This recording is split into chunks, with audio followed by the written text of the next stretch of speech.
What's up, guys? It's Polar here, and today I'm bringing you some Dirt 3 gameplay. Um, I don't know how many of you guys will like seeing this gameplay, but as a car lover myself, I really enjoy Dirt. And I actually can't wait until Dirt 4 comes out, because Dirt Showdown was a bit of a letdown. But the first race here, I believe, is a head-to-head, and I'm using Colin McRae's No Fear Subaru. The car itself doesn't really matter that much in Dirt 3. It's more aesthetics. But I really like the physics of the game, the way it handles, and it's really fun. So yesterday, or not yesterday, in the previous Call of Duty video, which is going live as I'm speaking right now, so go check that out. I was talking about why I'm doing YouTube, and basically it boiled down to it was something that I wanted to do because I thought it was fun sharing my gaming with everyone. And that's why I'm putting out Dirt today, because I don't really care if, it's only going to be FIFA and whatnot that FIFA and Call of Duty that everyone want to see. I want to play Dirt, and I want to share that with you guys, so I might be playing Dirt today, I might be playing SSX and Skate tomorrow, I don't really know. So here it is. Other than that, what I really wanted to talk about today was how the new consoles are changing the way games are working.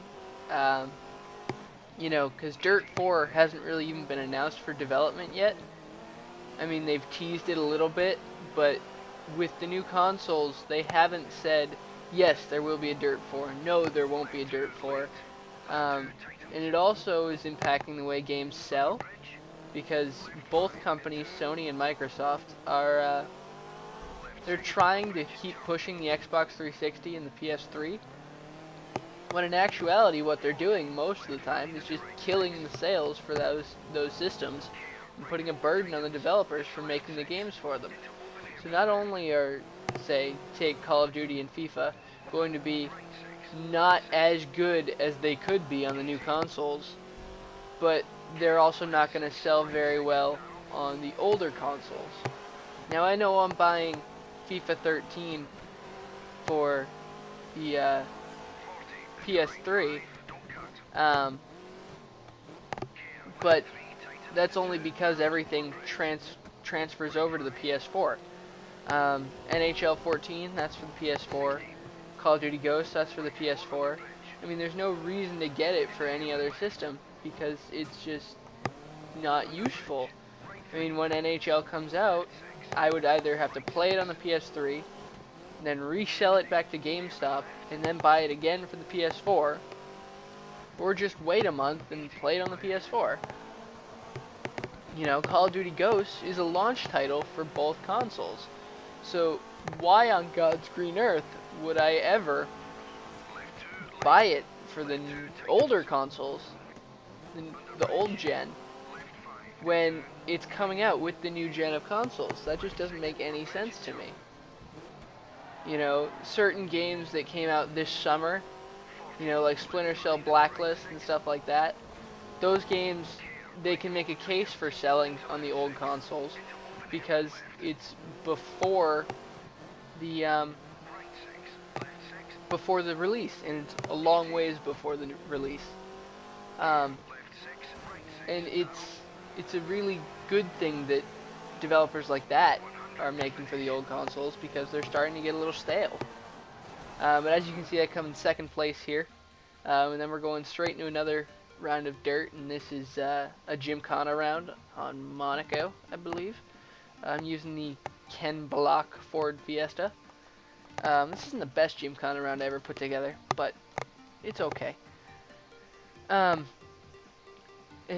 with Splinter Cell Blacklist and stuff like that, you get games that refresh the old generation, and make it fun to play until the new one comes out.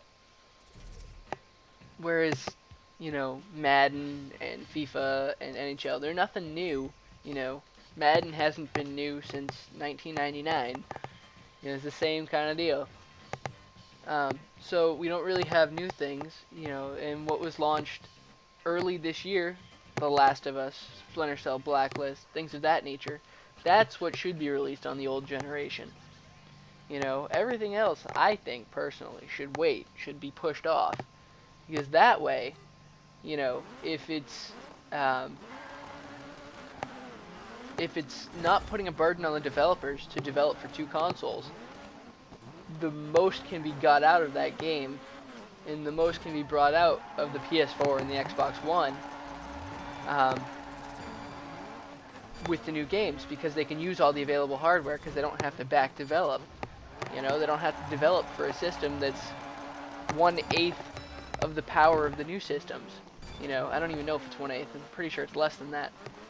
So it's not only is it going to make this first cycle of games not as good as it could be, but it's also going to put a really huge hurt on developers because they have to spend a lot of money, you know, making games for both consoles.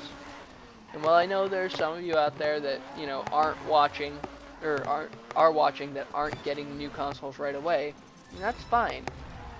But did, you know, Wii games start being made for the GameCube? Or when the 360 came out, did they keep making games for the Xbox One? Or for the Xbox, not the Xbox One, the original Xbox? The only company that continued to do that was PlayStation. And that's because the PS2, around the world, is still the highest selling game console of all time. You know, and that's because they were going to reach a massively large audience that way. Um, anyway, that's about all the time I have for you guys today. I hope you enjoyed the Dirt 3 gameplay, and I will see you guys next time around.